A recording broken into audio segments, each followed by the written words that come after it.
Ya, Assalamualaikum warahmatullahi wabarakatuh. Waalaikumsalam warahmatullahi wabarakatuh. Ya, good afternoon, my student. Good afternoon. Okay, we meet again in another occasion. Okay, this occasion I wanna say to you about the principle for designing a communicative course. Yeah, there is a great need to understand and incorporate the basic principle of course design in the courses. A communicative course can be designed for students who study English as a foreign language.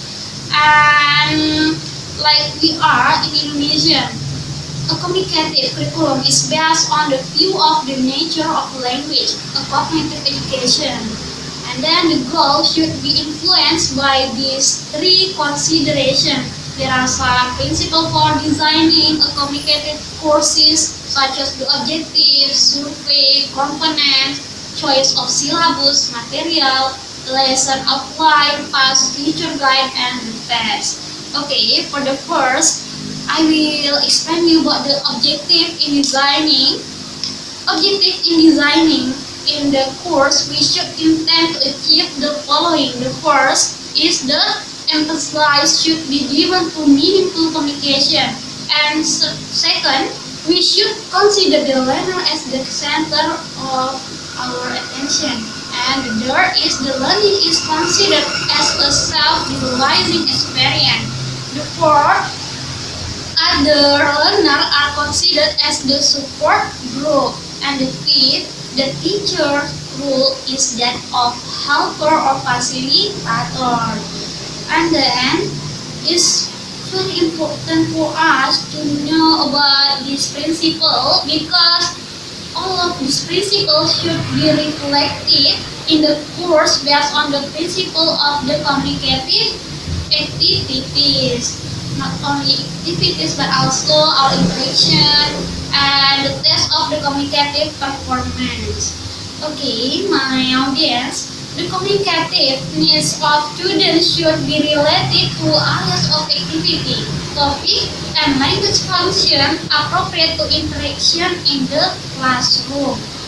The choice of syllabus should be based on the communicative needs and wishes of the learner in terms of self-expression and purposeful or transactional behavior.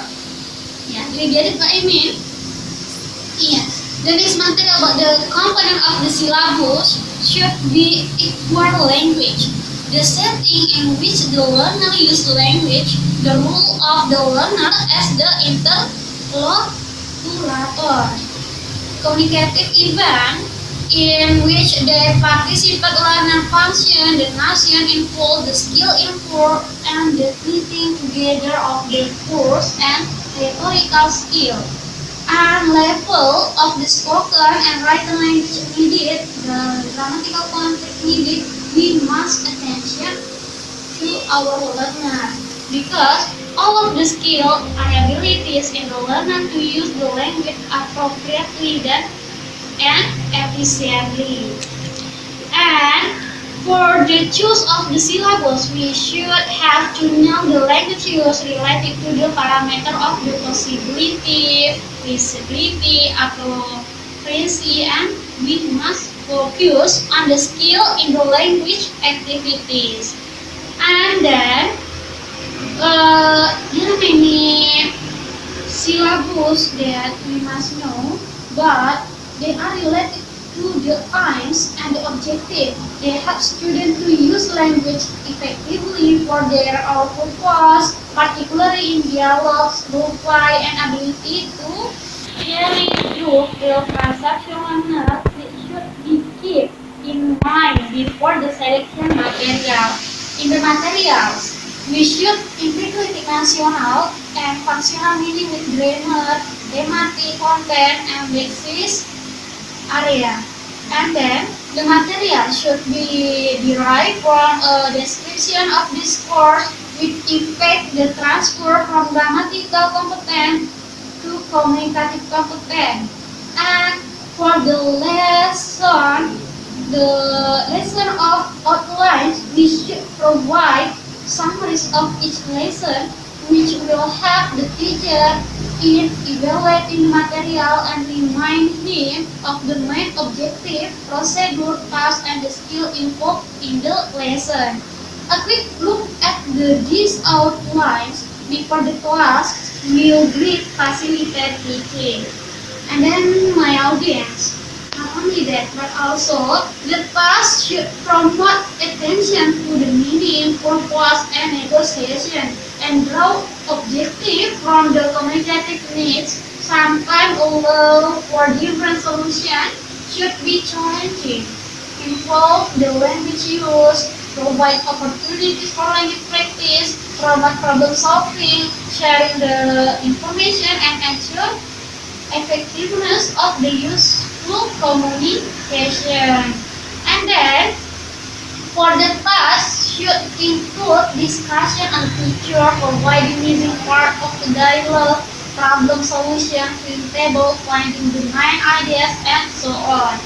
And then, because we are as the teacher, it's very important for us to help the teacher understand the objective, purpose, and the component of the lesson.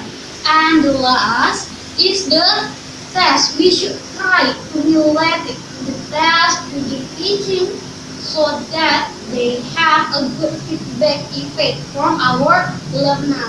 And then the test should be intended to assess the learner performance and the attainment.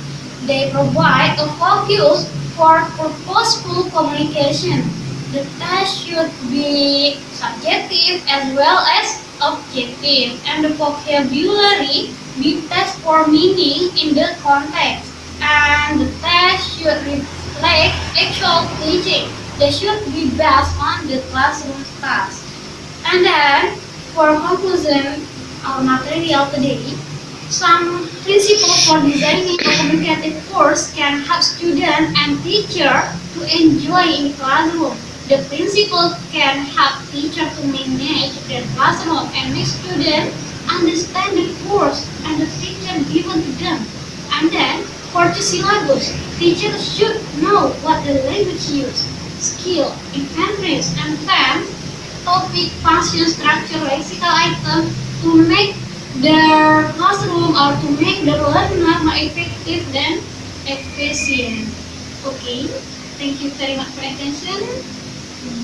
Okay, do you understand what I mean and what I have given to you?